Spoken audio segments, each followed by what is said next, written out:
Hi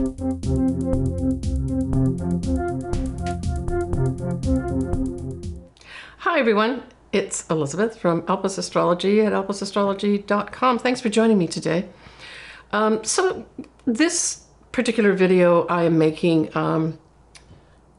sort of, I guess, getting towards the latter part of January 2025, but it is for February 2025 astrology.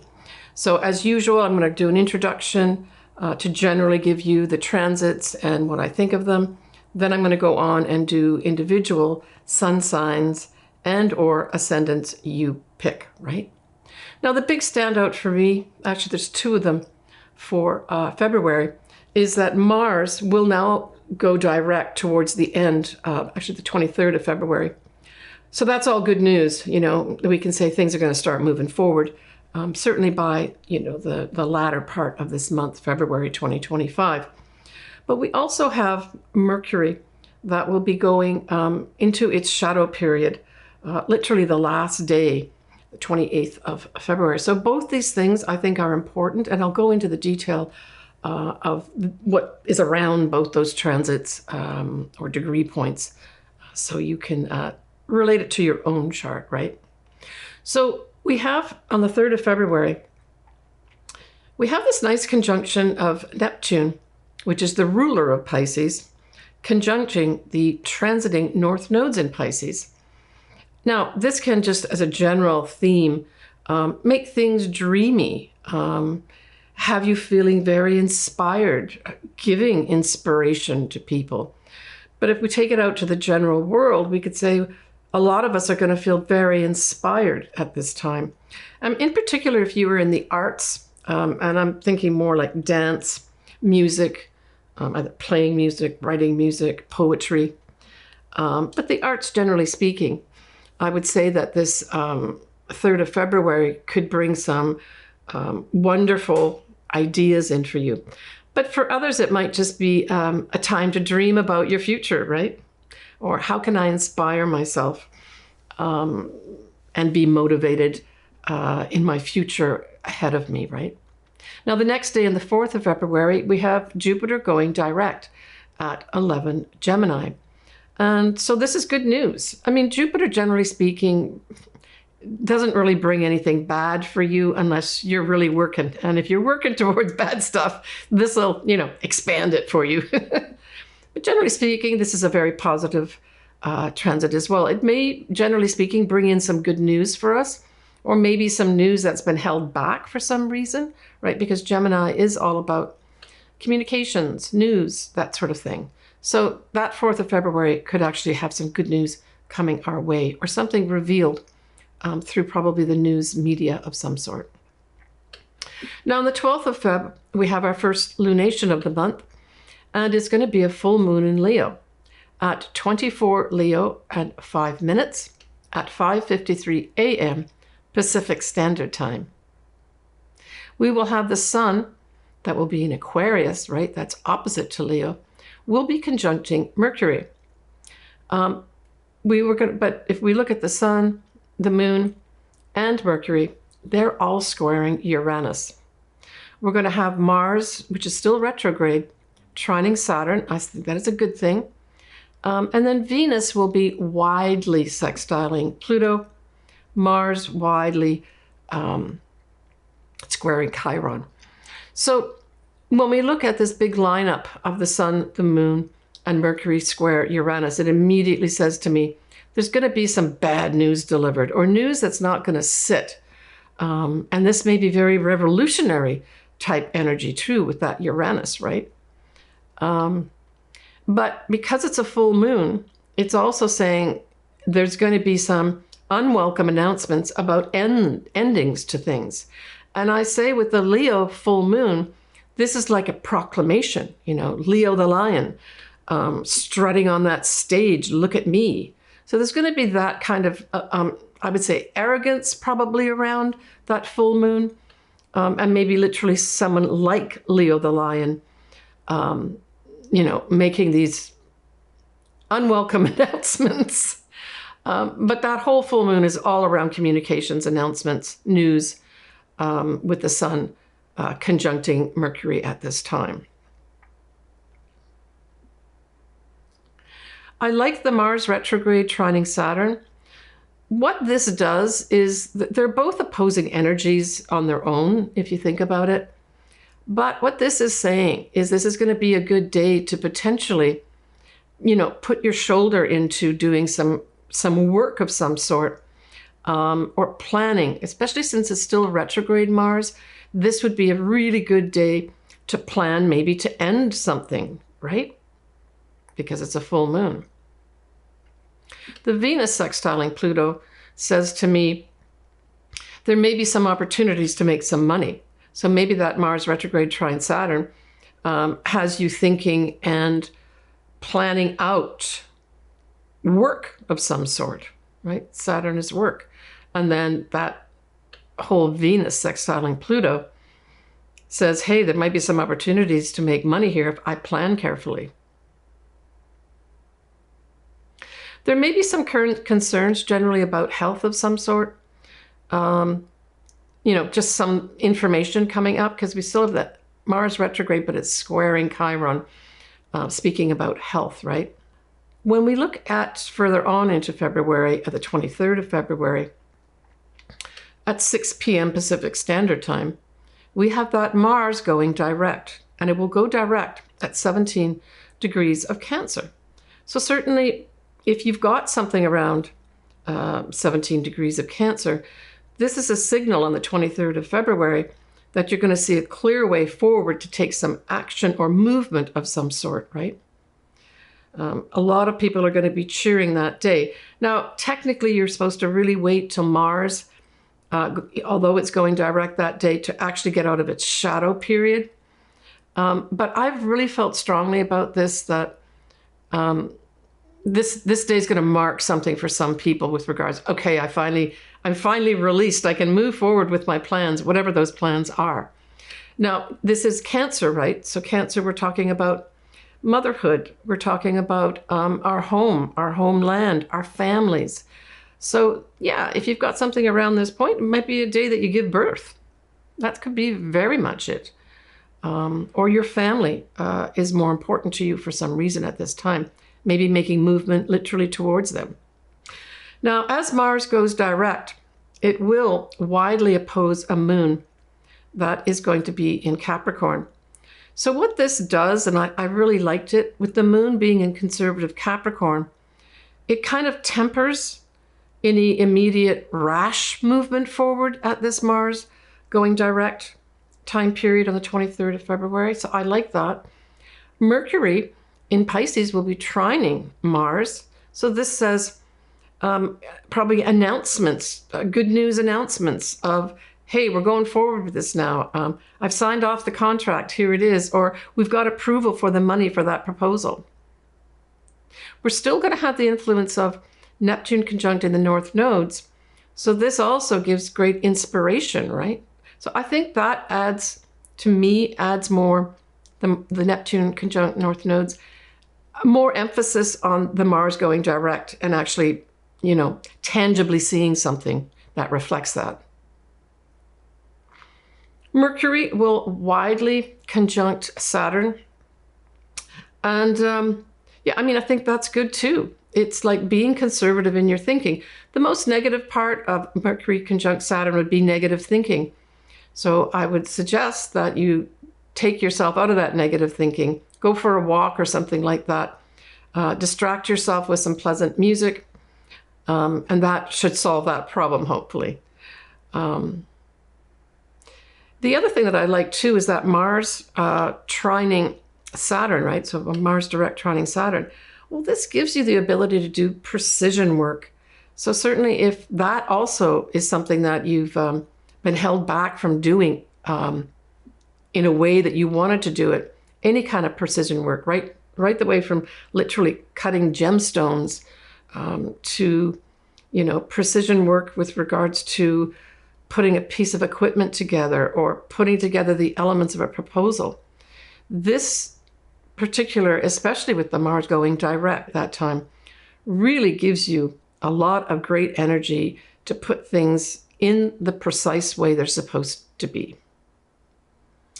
So our final lunation of the month is going to be a new moon in Pisces. So happy new year to all my Pisces viewers and clients. It's going to be on the 27th of February at 9 Pisces 40 minutes at 4:45 p.m. Pacific Standard Time.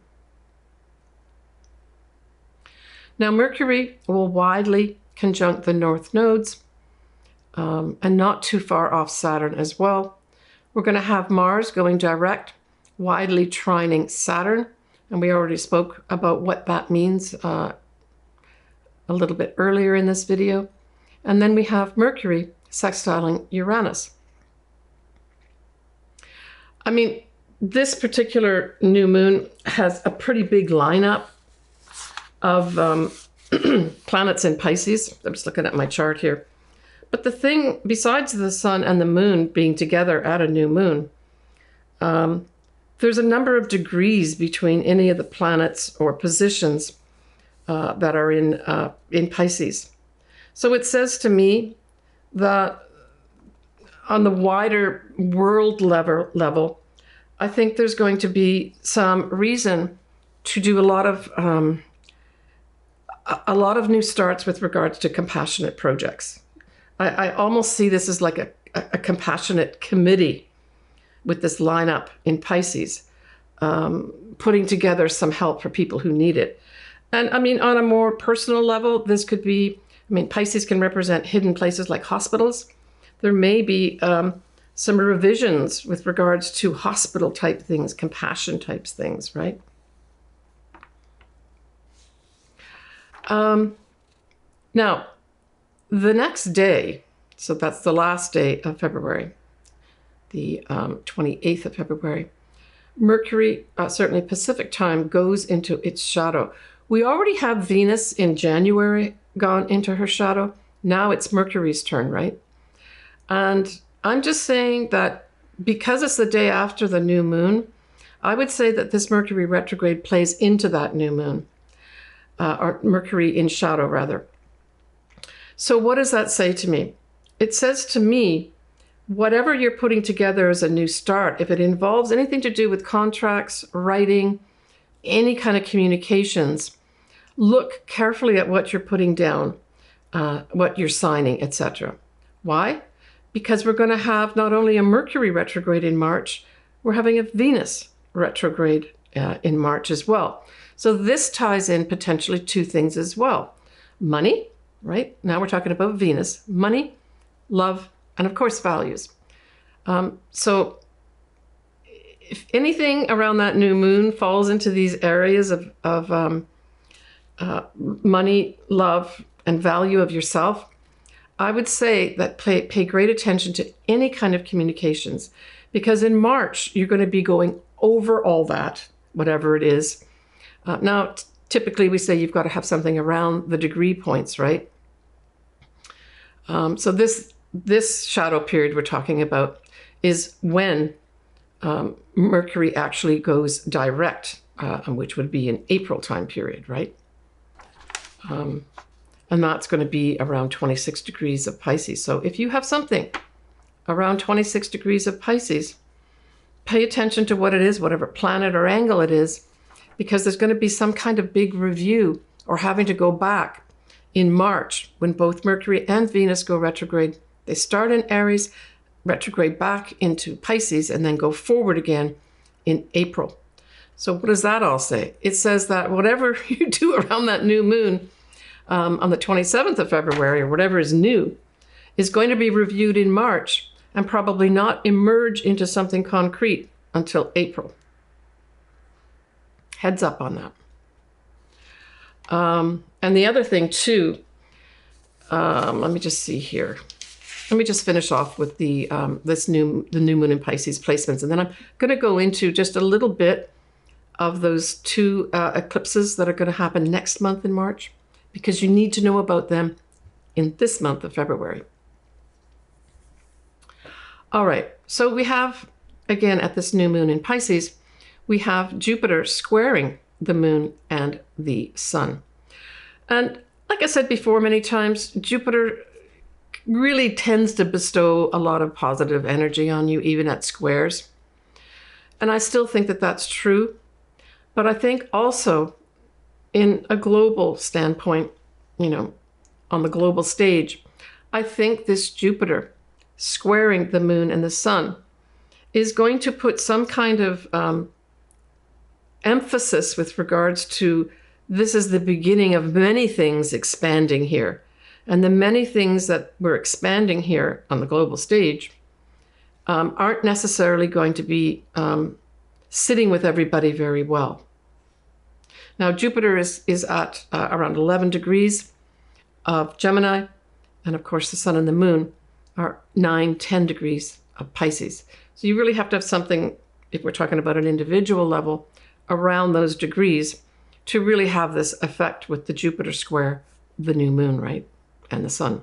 So the other configuration we have here is Mercury will be conjunct the north nodes, and in turn, the north nodes will conjunct Neptune. So this says a couple things. At the highest level, this is saying, you know, many of us are really going to be feeling inspired at this time with regards to our future destiny. Just plain and simple, right? The other part of it is that we get confusing information or messages about our future destiny path, or it seems unclear what our future destiny path is, sort of more on a global level, right? A mundane level. If you do have these degree points, so we're talking 24, 27, and 28 of Pisces, there might be some confusion around, you know, where you're going to be going in the future. But like I said, it can also be a time when you get great inspiration to move toward your destiny path. All right, that's it for the new moon in Pisces as we end the month of February.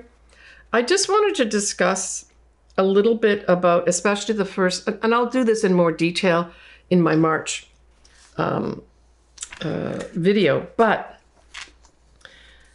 because March has 2 eclipses and both a Mercury and a Venus going retrograde, I really feel that you need to pay attention to what's happening in February, because you may have something happen in February that, technically speaking, is reflected in the transits and the eclipses that are happening in March. It's an extremely powerful setup for anything happening astrologically in March. And a lot of times, especially with eclipses, you can actually have something happening a month earlier that then just continues to play out in March. So pay attention if you've got anything. The first full moon is going to be on the 13th of March, the full moon total eclipse. And that is going to be at 23 degrees, almost 24 degrees of Virgo. So especially if you've got something around that degree point, or even if it's the opposite sign, Pisces, where the sun will be, that's also 23, 24 degrees, in this case, Pisces, right? You've got Saturn conjunct that sun, and you've got the north nodes conjunct the sun. The moon itself, so the eclipsed moon itself, will be conjunct the south nodes in Virgo. So this says to me, this eclipse is emphasizing you're going to be letting go. And we've got a big involvement of Uranus too. Yeah, I mean, Uranus is going to be playing into, by sextile, Saturn, the sun, and the north nodes all in Pisces. And so I think there's going to be sudden removals, I guess is what I'm saying. Now, you really have to have something around these degree points for anything significant to happen. But if you do, I'd like you to be paying attention to that in February and not wait till this eclipse happens in March. I feel this eclipse, if you've got anything around it, these degree points, there's going to be some quick removals. But because that's a trine we're talking about with Uranus, I would say it's going to favor you in the long term. But sometimes when we have things taken away unexpectedly, we don't take it as a positive. And then that new moon eclipse in Aries is going to be on the 29th of March. And so that's at exactly 9 degrees of Aries. So that's the degree point you need to be looking at. But Mercury will be retrograde, and so will Venus be retrograde at that new moon eclipse in Aries. And so I would say that when we're also going to have Uranus playing into this too, where Saturn will actually be sextiling Uranus. So this also kind of indicates a sudden unexpected removals. And with Saturn, this could also involve karma of some sort as well. Okay, I'm going to talk about all those eclipses and everything, and the Mercury and the Venus retrograde as well in my March video, but I really wanted to give you guys a heads up on that. All right, so also, let's just do a little peek. All right, let's do that little peek of what is happening in March. We've already talked about both Mercury and Venus will be going retrograde. They both start around 9-10 degrees of Aries and then go back into Pisces, 24-26 Pisces, and that's going to happen in April time period. I've already spoken about the eclipses. I'll mention them again in terms of the dates and the degrees. 23 degrees of Virgo is the total eclipse in Virgo. It's going to be on the 13th of March. New moon eclipse is exactly at 9 degrees of Aries on the 29th of March. All right, let's move on to take a look at your sun sign and or your ascendant. I suggest that you listen or watch both. All right.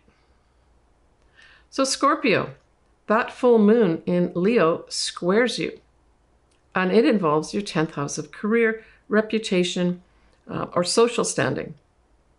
So for some Scorpios, that's literally what you're going to be doing. You're either ending a job and your career, or just ending some aspect of your career here. The square speaks to it's not all going to be straightforward. That's okay. You know, you've still got a credit card to pay off, and you can't miss any payments, and you can't miss money coming in, so you have to wait. That square for some Scorpios is you're going to have to wait before you can end that career or job. That's okay. Just look at that as that's probably going to be a protective square for you.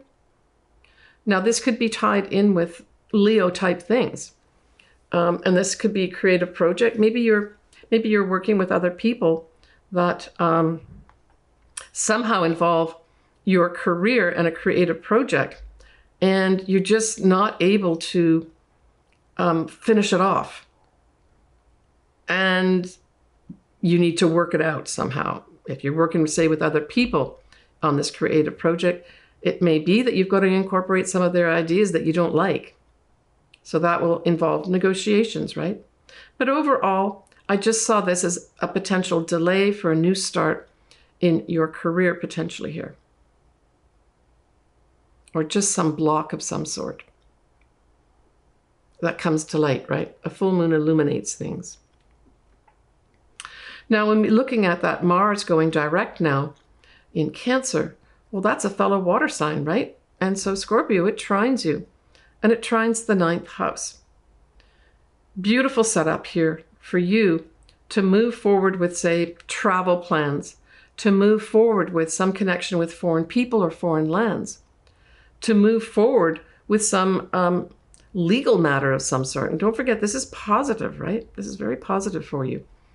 The other thing is it could bring in getting something published, because the 9th house also rules publishing too.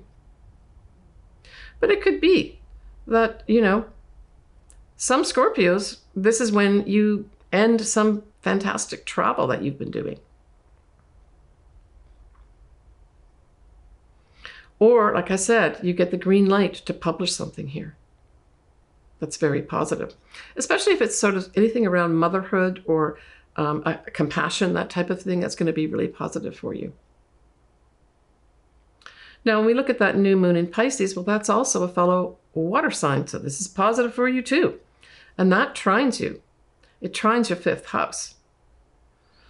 So this is super positive as well. So you've got a new start here with regards to 5th house matters. And literally that could be a creative project that you're approached to maybe work in a hospital, doing something creative that involves compassion. Like, I'm just tying all the pieces of that transit together for you, that new moon. But do remember at that new moon, we have Mercury that will be going into its shadow just the next day. So make sure if this is something new for you in terms of maybe a new job, say, let's just say it's in a hospital or in a government office, do look at all the details carefully. And certainly if you are tasked with doing a creative project of some sort, that you understand what the expectations are, right? So that Mercury going into shadow saying, pay attention to the details. And I'm just giving an example of a creative project, for instance. Now, there's going to be other Scorpios that actually somebody gets pregnant, either you or your partner, and or a birth can happen at this time, a new beginning for a new human being. So that's super positive as well. For other Scorpios, if you do have children, this could be a very favorable time for them to maybe move forward themselves with something creative. And certainly if there's an element of compassion around it or charity, it'll be very positive for them, right? Take care, Scorpio. So that's the end of my take on the general astrology for February. Yeah, and hopefully you've got something that you relate to in here. I always love hearing from you. Please leave me comments. I also encourage you to reach out to me if you want any kind of reading. Everything's down below. I have everything's pretty well everybody in some way could connect with one of my services. I try to really keep my my costs down for you because I absolutely love doing this work. It energizes me every time I do it. All right, I want to thank you for listening to me. For new subscribers, welcome on board. All right, everybody, take care of yourself, sending you lots of love. And with this month, let's just say lots of inspiration. Bye for now.